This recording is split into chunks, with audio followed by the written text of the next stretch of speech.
ஓம் கோடீஸ்வராய நமக. சித்தர்கள் திருவடி இணையதள ஆன்மீக வலைக்காட்சி மற்றும் சித்தர்கள் திருவடி சேவா அறக்கட்டளையின் சார்பாக உங்களை அன்போடு வரவேற்கிறேன். நான் உங்கள் சித்தர்கள் திருவடி சிவபாதசேகரன். வணக்கம். நிறைய ஆன்மீக அன்பர்கள்ட்ட இன்னைக்கும் ஒரு பெரிய ஒரு கேள்வி தொங்கிட்டு இருக்குது.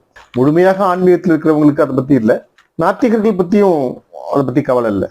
ஆனால் ஆன்மீகத்தில் இருந்து கொண்டு கடவுள் இருக்கிறாரா இல்லையான்னு தெரியல, ஏதோ ஒண்ணு நடக்குது, நம்ம கேட்கிறோம், காக்கா உட்கார பணம்பழம் விழுந்த கதையா ஏதாவது ஒன்று நடந்துச்சுன்னா அது கடவுள் செய்யறாரு நம்ம சொல்றோம். அதுவும் இல்லாம இப்போ சித்தர்களை பத்தி சொல்ற கூட்டங்கள் நிறைய வரை இன்க்ரீஸ் ஆயிட்டு இருக்குது. சித்தர்லாம் உண்மையிலே இருக்கிறாங்களா? இருந்த காலத்துல அவங்க நிறைய சாகசங்கள்லாம் செஞ்சாங்க, சித்து விளையாட்டுலாம் பண்ணாங்க. ஆனால் இப்போ அவங்க அவங்க இருக்கிற மாதிரி இன்னைக்கு நிறைய சொல்லிட்டு இருக்கிறாங்க.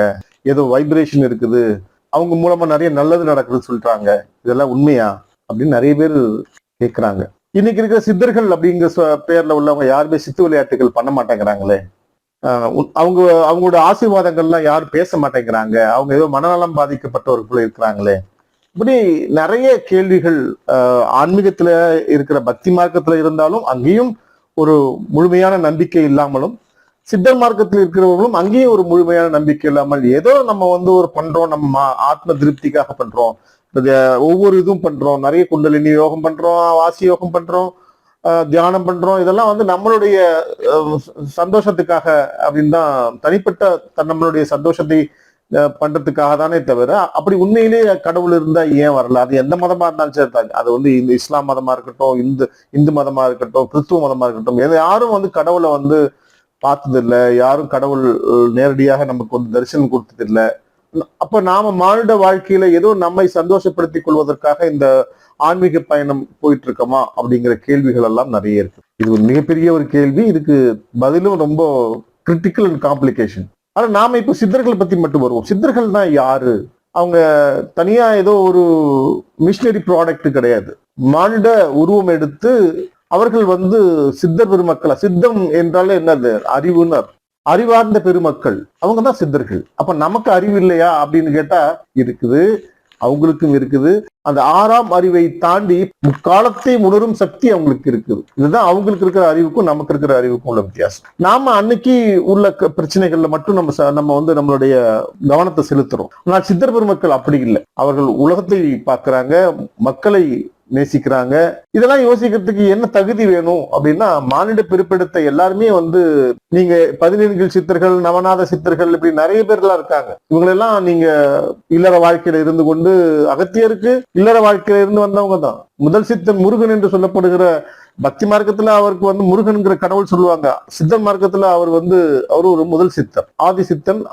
சிவன் என்றால் முதல் சித்தன் முருகன். அவருடைய பிரதான சீடர்கள்ல தான் அகஸ்தியர் வருவார். அவர்களுக்கெல்லாம் பாருங்க, அவங்களுக்கு இல்லற வாழ்க்கையில இருக்கிற மாதிரி தான் சொல்றாங்க எல்லாரும். இப்போ சித்தர் அப்படின்னா என்ன வேணும் அவங்களுக்கு அப்படின்னா, அவங்க அட்டாங்க யோகங்கள் தெரிந்திருக்க வேண்டும். அது என்ன அட்டாங்க யோகம்? இயமம், நியமம், ஆசனம், பிரணயாமம், பிரத்யாகாரம், தாரணை, தியானம், சமாதி அப்படிங்கிற 8 அங்கங்களை கொண்ட அது வரை யோக முறைகள், யோக நெறிமுறை.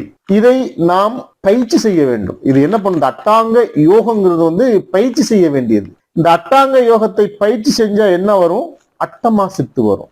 அது அட்டமா சித்து என்னங்கிறது நம்ம அப்புறம் பார்க்கலாம். இயமம் என்பது மனதளவில் கூட யாருக்கும் தீங்கு செய்யாமல் இருப்பது, மற்றவர்களுக்கு நன்மையை மட்டுமே செய்ய வேண்டும் என்று எண்ணங்களோடு இருப்பது, அதான் இயமம். நியமம் அப்படி என்பது இந்த உடல், மானிட பிறப்பெடுத்த உடல் இறைவனுக்கு சேவை செய்வது. அந்த உடலை பிறருக்கு தீங்கு செய்யாமல் நன்மை மட்டுமே செய்ய வேண்டும். இதுதான் நியமம் என்பது. இதுக்கு நிறைய அர்த்தங்கள் இருக்கு, நான் ரொம்ப சுருக்கமா சொல்றேன். ஆசனம் என்பது உங்களுக்கு தெரியும், யோகாசனம் அப்படின்றத ஆசனம், உடற்பயிற்சி. இந்த உடலை காயகல்பமாக மாற்றுவதற்கு இந்த யோக பயிற்சி முக்கியம். பிரணயாமம் மூச்சு பயிற்சி, மூச்சு பயிற்சியின் மூலமாகவும் நமது உடலை கட்டுக்கோப்பாக வைத்துக் கொள்ளும். பிரத்யாகாரம் மனசை ஒருநிலைப்படுத்துறது, ஒரே இடத்துல பண்றது, அதான் பிரத்யாகாரம். தாரணை அப்படின்றது ரொம்ப கான்சென்ட்ரேஷன் பண்றது, அத ஒரே ஒரு மைய புள்ளியில கொண்டு நிற்கிறது தாரணை. தியானம், தியானம் என்பது எந்த ஒரு இலக்கை நோக்கி நம்ம சொல்றோமோ அந்த இலக்கை நோக்கி நம்ம பயணிப்பது, அந்த தியானம், மெடிடேஷன். சமாதி நிலைங்கிறது இறைநிலை. அங்கதான் நம்ம இந்த என்லைட்டன்மெண்ட் அப்படிங்கறத நம்ம சந்திக்கும். இது ரொம்ப சுருக்கமா சொல்லியிருக்கேன். இயமம், நியமம், ஆசனம், பிரணயாமம், பிரத்யாகாரம், தியானம் சமாதிக்கு நிறைய ஒவ்வொன்றுக்கும் ஒரு மணி நேரம் தேவைப்படுது. நான் ரொம்ப சுருக்கமா சொல்லியிருக்கேன். இப்ப சித்தர்களுடைய கொள்கை அப்படின்னு ஒண்ணு இருக்கு. பக்தி மார்க்கத்துல அவங்க இருக்க மாட்டாங்க, ஆடம்பரம் இருக்க மாட்டாங்க. பக்தி மார்க்கத்துல பூஜை புனஸ்காரங்கள், மந்திரங்கள், உச்சாடனைகள் எதுவும் செய்ய மாட்டாங்க. படோகடமா உட்காந்துக்கிட்டு அது போட்டு இதை போட்டு உட்காந்து எதுவுமே கோமணத்தை கூட கோமணமும் கட்டியிருப்பாங்க, அது இல்லாமலும் இருப்பாங்க. எதுவுமே அவங்களுடைய ரொம்ப எளிமையா இருப்பாங்க. கடவுளை எங்க தேடுவாங்க? உள்ளுக்குள்ள தேடுவாங்க. உன்னுள்ளும் இருப்பான் என்னுள்ளும் இருப்பான் உருவம் இல்லா உண்மை அவன். இதை உணர்ந்தார் இங்கே உலவுவதில்லை தானும் அடைவார் அந்நிலை தன்னை அப்படின்னு சொல்லுவது. இதுதான் அவங்களுடைய பாலிசி. நிறைய பார்த்திருப்பீங்க. தமிழ் இலக்கியம் பண்ணியிருப்பாங்க, மருத்துவம் பார்த்திருப்பாங்க, வானசாஸ்திரம் பண்ணியிருப்பாங்க, ஜோதிட கலையில இருப்பாங்க, இப்படி நிறைய இருப்பாங்க. ஆனால் இந்த சித்தர்களை 3 பிரிவுகளாக பிரிக்கிறாங்க. சன்மார்க்க சித்தர் அப்படின்னு சொல்லுவாங்க. சன்மார்க்கம் என்பது அது ஒரு கொள்கை, சமய சார்ந்தது. அதுல சொல்றது திருமூலரும் போகரும் சன்மார்க்க சித்தர்கள். அதுல நிறைய இருக்கு. அதுல போகர், மருத்துவம், நிறைய கலைகள் எல்லாம், நூல்கள் எழுதுவது, இதெல்லாம் சன்மார்க்க சித்தர். ஞான சித்தர்கள் அப்படின்னு ஒரு இது இருக்குது. அதுலதான் பட்டினத்தார், பத்திரகிரியார், சிவவாக்கியார், பாம்பாட்டி சித்தர், இவங்கெல்லாம் அகப்பை சித்தர், குதம்பை சித்தர், அழுகண்ணி சித்தர், இடைக்காட்டு சித்தர், இவங்க எல்லாமே ஞான சித்தர்கள்ல வருவாங்க. காய சித்தர்கள்னு ஒரு குரூப் இருக்கு. கருவூர் சித்தர், கோரக்கர் சித்தர், மச்சமுனி, சட்டமுனி, சுந்தரானந்தர், ரோம மகரிஷி, இவங்கெல்லாம் காய சித்தர்கள்ல வருவாங்க. சித்த வைத்தியம் பண்ணுவாங்க, ரசவாதம் பண்ணுவாங்க. ரசவாதம்னு தெரியும், அது ஒரு ஒரு பாதரசம் மணி மாதிரி இருக்கும். ஒரு கல்லை எடுத்து கூட தங்கமா மாத்துவாங்க. அந்த சின்னோன்னு ஒரு கூழாங்கல்ல எடுத்து மரகத மணியா மாத்துவாங்க. இந்த சக்தி சித்தர்களுக்கு. இதுதான் ரசவாதம் அப்படின்னு சொல்லுவாங்க. நவீன அறிவியல் ஆராய்ச்சி எல்லாம் பண்ணிருக்காங்க. வானசாஸ்திரம் எல்லாம் இன்னைக்கு நம்ம சொல்றோம். இதுக்கு முன்னாடியே அவங்க பார்த்துட்டு வந்துட்டாங்க. நவகிரகங்கள் எல்லாம் அவங்க ஏற்கனவே அவங்க சொன்னவங்க. வானசாஸ்திரங்கள் எப்படி இருந்தது, ஜோதிடம் எப்படி இருந்தது, ஜோதிட கலை, இதுக்கு எல்லாத்துக்குமே முன்னோடி யாருன்னா சித்தர்கள் தான். இந்த சித்தர்கள் இன்னும் ஒரு பிரிவு பண்றாங்க. நவநாத சித்தர்கள் அப்படின்னு ஒன்று சொல்லுவாங்க. 14 சித்தர்கள் அப்படின்னு ஒன்று சொல்லுவாங்க. நவநாத சித்தர்கள்ல நீங்க பாத்தீங்கன்னா எல்லாருமே வடநாட்டவர்களா இருப்பாங்க. 14 சித்தர்கள் எல்லாம் பாத்தீங்கன்னா கிட்டத்தட்ட அவங்க தென்னிந்திய சித்தர்களை குறிப்பதாகவே இருக்கும். இவர்களெல்லாம் என்ன செஞ்சாங்க அப்படின்னா அட்டமா சித்திகளை அடைந்தவர்கள்.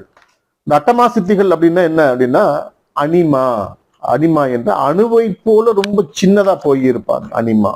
மகிமா, மலையை போல மிகப்பெரியதாக தன்னுடைய உருவத்தை மாற்றக்கூடியவர்கள்.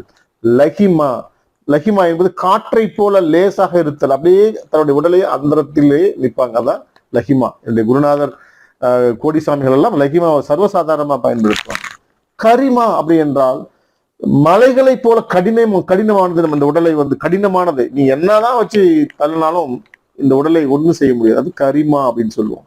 பிராப்தி என்ற எல்லா பொருட்களையும் தன்வயப்படுத்தல், பொருட்களை எல்லாம் தன்னுடைய மனத்தினால் தன்வயப்படுத்துதல். பிரகாமியம் அப்படின்றது ஒரு இருக்குது, கூடு விட்டு கூடு பாய்தல். இப்ப நான் இந்த உடலில் நான் பயணிக்க வேண்டும் என்றால் என்னுடைய ஆன்மாவை அந்த உடலில் பயணிக்கலாம். அதுதான் பிரகாமியம் என்பது கூடு விட்டு கூடு பாய்வது. ஈசாத்துவம் அப்படின்னு ஒண்ணு இருக்குது. இந்த ஆக்கல், அழித்தல், காத்தலுக்கு 3 கடவுள் இருக்காங்க. இது அத்தனையும் இந்த ஈசாத்துவம் அப்படிங்கிற ஒரு சக்தி மூலமா நாமளும் செய்யலாம் அப்படிங்கிறது தான் அது. இறுதியாக வசித்துவம். இந்த வசித்துவம் உலகத்தில் இருக்கிற அத்தனையும் தன்வயப்படுத்துவது. அனைத்து தேவர்கள், ரிஷிமார்கள் அத்தனை பேரையும் தன்வயப்படுத்துவதல், உலகத்தில் உள்ள அத்தனையையும் தன்வசப்படுத்துவது வசித்துவம். இந்த 8 சித்திகளை யார் ஒருவர் கைவர பெறுகிறார்களோ அவர்களை சித்தர்கள். இந்த சித்தர்கள் இந்த சித்திகளை என்ன செஞ்சாங்க அப்படின்னா ரொம்ப அதிகமாகவும், இப்ப நீங்க ரசவாதம் அப்படின்னு சொல்றீங்க, ரசவாதத்தை அதிகமா பயன்படுத்தினா அவருடைய சித்துக்களுடைய பவர் கம்மியாயிடும். அது நல்ல விஷயத்துக்கு மட்டும்தான் பயன்படுத்த வேண்டும்.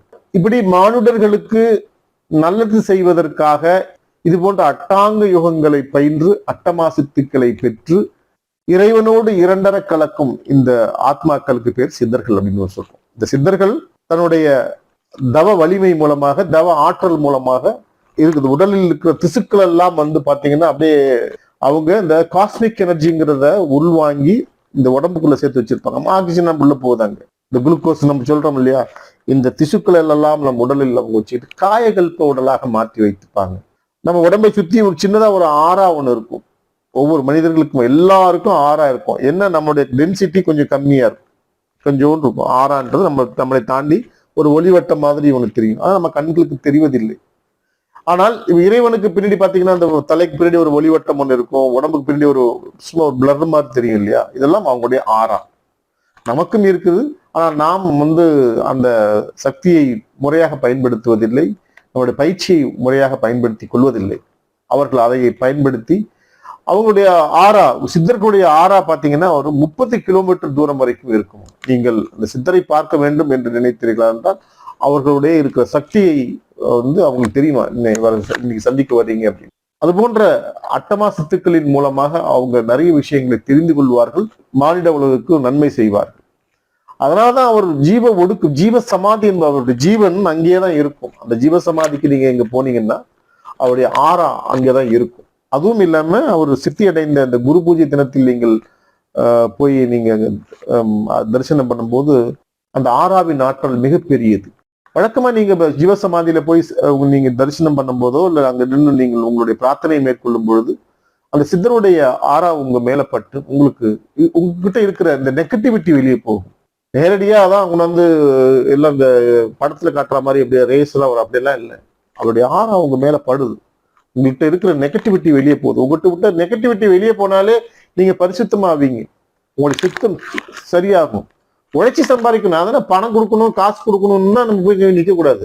நாம உழைச்சி சம்பாதிச்சு நம்ம முன்னுக்கு வரணும். ஆனால் அதுக்கு இந்த ஆரோக்கியமான உடலையும் நல்ல அறிவார்ந்த ஒரு நிலையை சித்த நிலையை நமக்கு சித்த பெருமக்கள் நமக்கு கொடுக்க வேண்டும், அருள வேண்டும். அருளையும் ஆசையை மட்டும் நாம் சித்தர் பீடங்களுக்கு சென்று வழங்க வேண்டும். அங்க போய் எனக்கு டபுள் பெட்ரூம் வேணும், நகை வேணும், நட்டை வேணும், இதெல்லாம் நீங்க போய் அங்க போய் கேட்கக்கூடாது. அறிவார்ந்த அந்த ஆற்றலை ஆரோக்கியமான அந்த உடலையும் நல்ல ஆசீர்வாதத்தையும் நாம் சித்தர் பீடத்தில் பெற வேண்டும். அதை நீங்களும் உங்கள் அருகாமையில் இருக்கும் சித்தர் பீடத்துக்கு சென்று அவருடைய ஆசையையும் பேராற்றலையும் நீங்கள் பெறுவீர்கள் என்ற நம்பிக்கையோடு இந்த காணொலியை நிறைவு செய்கிறேன். இதுவரைக்கும் நீங்கள் சித்தர்கள் திருவடி இணையதள ஆன்மீக வலைக்காட்சியை நீங்க சப்ஸ்கிரைப் பண்ணலன்னா சப்ஸ்கிரைப் பண்ணுங்க. கூடவே ஒரு பெல் சிம்பிள் இருக்கும், அதையும் பிரஸ் பண்ணுங்க. அப்பதான் நாங்க கொடுக்குற புதிய புதிய காணொலிகள் உங்களை சேரும். இந்த காணொலி உங்களுக்கு பிடிச்சிருந்ததுன்னா இந்த தம்ப் இம்ப்ரெஷன் கொடுங்கதான் நீங்க எங்களை மோட்டிவேட் பண்றீங்க. நாங்க கொடுக்குற எஃபர்ட்டுக்கு நீங்க கொடுக்குற சன்மானம். உங்களுடைய மேலான கருத்துக்களை உங்களுடைய கமெண்ட் பாக்ஸ்ல நீங்க பதிவு செய்வீங்கிற நம்பிக்கையோடு மீண்டும் மற்றும் ஒரு இனிய காணொலியில் உங்களை சந்திக்கிறேன். அதுவரை உங்களிடமிருந்து விடைபெறுவது உங்கள் சித்தர்கள் திருவடி சிவபாத சேகரன். வணக்கம். சித்தர்கள் திருவடி சேவா அறக்கட்டளை தனது 5வது ஆண்டில் தொடர்ந்து இறை சேவையை தொடங்குகிறது. விலைக்கேற்ற கூட வழியில்லாத எண்ணற்ற சித்தர்களின் ஜீவபீடங்கள் மற்றும் திருக்கோவில்களுக்கு 1 மாதத்திற்கு தேவையான எண்ணெய் மற்றும் பூஜை பொருட்கள் வழங்கியும், சிதலமடைந்த தமிழக திருக்கோவில்கள் மற்றும் சித்தர் பீடங்களை திருப்பணி செய்து புதுப்பிக்க தேவையான செங்கல், மணல் மற்றும் சிமெண்ட் போன்ற கட்டுமான பொருட்களாகவோ அல்லது அதற்கு இணையான நிதியாகவோ வழங்கி வருகிறது.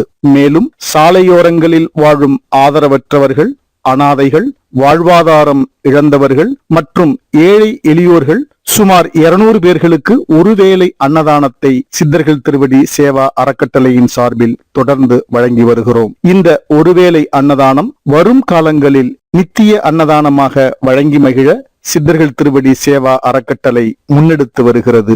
சித்தர்களின் விருப்பம் போல நாம் பசித்தோருக்கு அன்னம் பாலிப்பது என்பது சித்தர்களுக்கு நாம் செய்யும் சேவையாகும். நீங்களும் உங்கள் அருகாமையில் இருக்கும் ஏழை எளியோருக்கு உங்களால் இயன்ற அளவு அன்னதானம் செய்யுங்கள். உங்களால் அன்னதானம் செய்வதற்கு போதிய நேரம் ஒதுக்க இயலவில்லை என்றால் சித்தர்கள் திருவடி சேவா அறக்கட்டளை உங்கள் சார்பாக அன்னதானம் செய்ய காத்திருக்கிறது. உங்கள் குழந்தைகளின் பிறந்த நாள், இல்லத்தாரின் பிறந்த நாள், திருமண நாள், பெற்றோர்களின் நினைவு நாட்கள் மற்றும் உங்கள் இல்ல குடும்ப விசேஷ நாட்களில் சித்தர்கள் திருவடி சேவா அறக்கட்டளையின் மூலம் அன்னதானம் செய்யுங்கள். தானத்தில் சிறந்தது அன்னதானம். அதனை உங்கள் வாழ்வில் செய்து உங்கள் கர்ம வினைகளிலிருந்து விடுபட்டு ஏழையின் சிரிப்பில் இறைவனை காணுங்கள். அன்னதானம், பூஜை பொருட்கள் தானம் மற்றும் ஆலய திருப்பணி செய்ய விரும்பினால் 8438238921 என்ற சித்தர்கள் திருவடி சேவா அறக்கட்டளையின் எண்ணிற்கு உங்கள் நன்கொடையை ஜிபே அல்லது பேடிஎம் மூலம் அனுப்பி வையுங்கள்.